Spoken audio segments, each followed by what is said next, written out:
แล้วยังบอกอีกมาพ่อแม่เปิ้นห่วงหา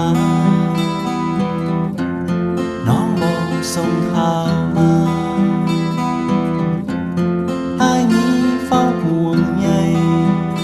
เป็นจะได้ห่างหายบ้านเฮาหากน้องได้ยินเสียงนี้อ้ายฝากลงตามกงน้ำมันวันนี้ยังส่องตา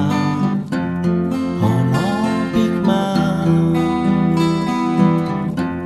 เหมือนที่เคยสัญญาอ้ายนี้เฝ้าห่วงหาปิกมาบ้านเฮาที่แล้วไปบ่ต้องไปใส่ใจพอน้องได้หูมีคนรออยู่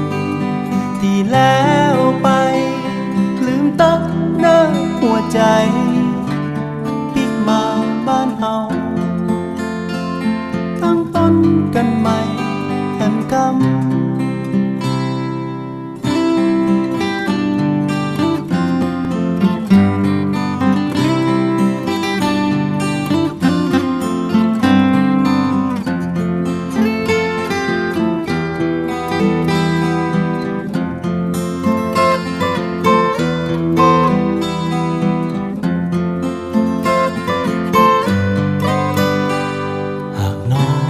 ได้ยินเสียงนี้อ้ายฝากลงตามกงน้ำมันวันนี้ยังส่องตาพอน้องปิกมาเหมือนที่เคยสัญญาอ้ายนี้เฝ้าห่วงหาปิกมาบ้านเฮาที่แล้วไป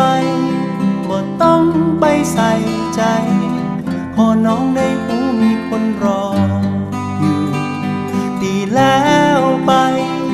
ลืมตักเน้อหัวใจปิกมาบ้านเฮา